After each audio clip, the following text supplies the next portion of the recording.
রাধে রাধে। কেমন আছো তোমরা সবাই? আশা করছি রাধারানীর কৃপা সবাই ভালো আছো।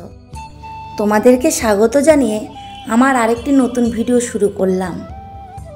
প্রথমে তোমাদের আমার গিরিরাজ, আমার গোপাল সোনাদের এবং রাধা দামোদরকে দর্শন করালাম। আজ বাগানে ফুল তুলতে গিয়ে দেখি একটা স্থলপদ্ম ফুটেছে, তাই গিরিধারীর চরণে দিয়েছি। তোমাদেরকে বলেছিলাম আরেকটি রাধা গোবিন্দ আমাদের এখানে আসবে সাজার জন্য।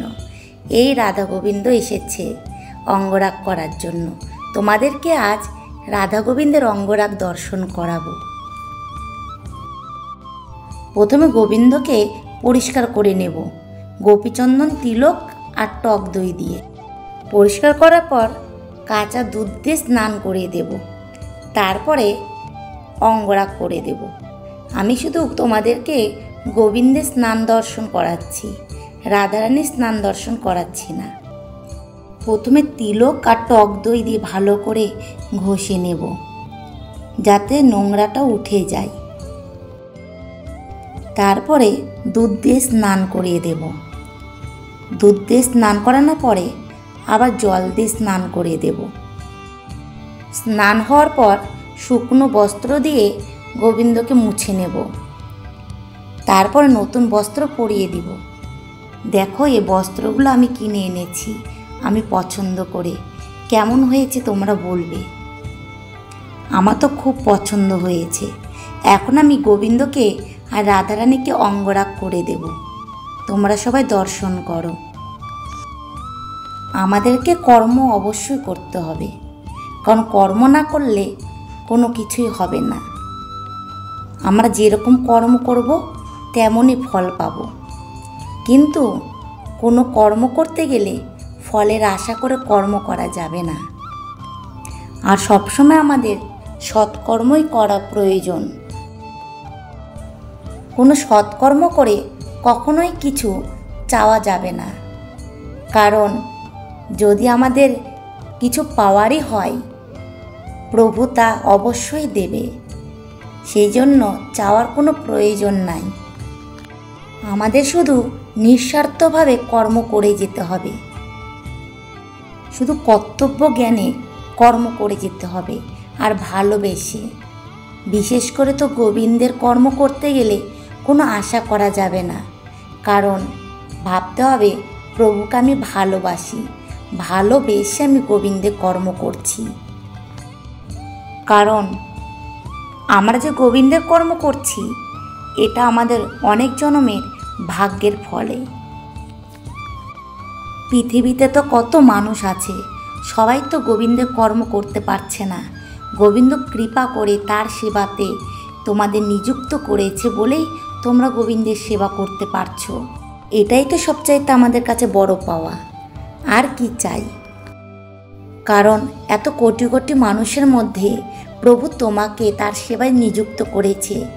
এটা কি কম পাওয়া বলো তো? তাই গোবিন্দের সেবা কাজ নিঃস্বার্থভাবে করতে হবে। কোনো কিছু চাওয়ার প্রয়োজন নাই। প্রভু দেওয়ার হলে এমনিই দেবে। আমরা যে কোনো সৎকর্ম করি না কেন তার কোনো ফলের আশা করা যাবে না। আমরা যদি কোনো গরিব দুঃখী মানুষকে অনেক অনেক বস্ত্র দান করি কিংবা অনেক সেবা দিই, তার জন্য কিছু চাওয়া যাবে না। এটা ভাবা হবে না যে আমি এত লোককে সেবা দিয়েছি, আমি অনেক পুণ্য অর্জন করেছি, আমার এটা প্রাপ্য ওটা প্রাপ্য, এগুলো কিছু বলা যাবে না। কারণ আমাদের সবসময় এটা ভাবতে হবে যে আমার তো কিছু করার ক্ষমতা নাই, প্রভু কৃপা করে করিয়েছে বলে আমি করতে পেরেছি। এত লোককে সেবা দেওয়া কেন, নিজে যে একটু সেবা করব সেইটুকুও তো আমাদের ক্ষমতা নেই। প্রভু কৃপা করে আমাদেরকে যতটুকু আহার দিচ্ছে আমরা ততটুকুই আহার করতে পারছি।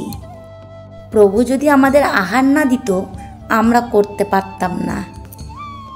আর যখন আমরা অনেক অনেক সৎকর্ম করব তখন আমাদের মধ্যে অনেক অহংকারের সৃষ্টি হবে, যে সবাইকে বলবো আমি এই এত এত লোককে সেবা দিয়েছি, এত এত লোককে বস্ত্র দান করেছি, এত লোককে আমি এত এত টাকা দিয়েছি, এগুলোতে আমার মধ্যে কিছু হোক না হোক আমার মধ্যে অনেক অহংকার হয়ে যাবে। আর শাস্ত্রে বলেছে অহংকার জীবের একমাত্র ধ্বংসের কারণ। তাহলে এই অহংকার থেকে আমরা বাঁচব কী করে? একটাই উপায়, যদি আমরা কোনো কর্ম করে সেটা যদি আমরা ভাবতে পারি যে কর্ম আমরা করিনি, আমাকে দিয়ে গোবিন্দ করিয়েছে, তাহলে তো আমার মধ্যে কোনো অহংকার আসার সম্ভবই থাকবে না। এই কারণে এটাই ভাবতে হবে যে আমরা কিছুই কর্ম করিনি, সব কিছু আমার গোবিন্দ করেছে। তাহলে আমরা কোনো কর্মে লিপ্ত হব না।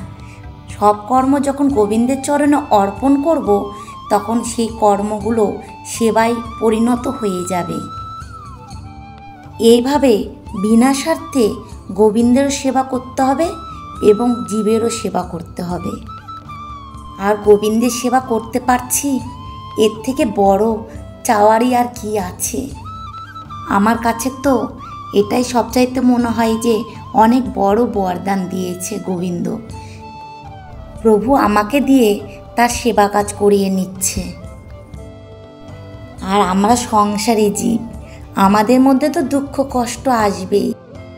দুঃখ এলেই যে গোবিন্দকে বলবো, প্রভু আমার এই কষ্ট, আমাকে রক্ষা করো, আমাকে এইটা দাও সেইটা দাও, প্রভুকে বলার কোনো প্রয়োজনই নাই। কারণ তিনি তো সবই দেখছে। তুমি যেমন তাকে ভালোবাসছো, তিনিও তোমায় ভালোবাসছে। এই কারণে কিছু চাওয়ার প্রয়োজন নাই। তিনি তোমায় তোমার বিপদ থেকে এমনিই রক্ষা করবেন। আমার রাধা গোবিন্দ অঙ্গরাগ করা হয়ে গেছে। কেমন হয়েছে তোমরা অবশ্যই আমায় বলবে। আজকের ভিডিওটি আমি এখানেই শেষ করছি। দেখা হবে পরে কোনো ভিডিওর সাথে। তোমরা সবাই ভালো থেকো, আমার পাশে থেকো। রাধে রাধে।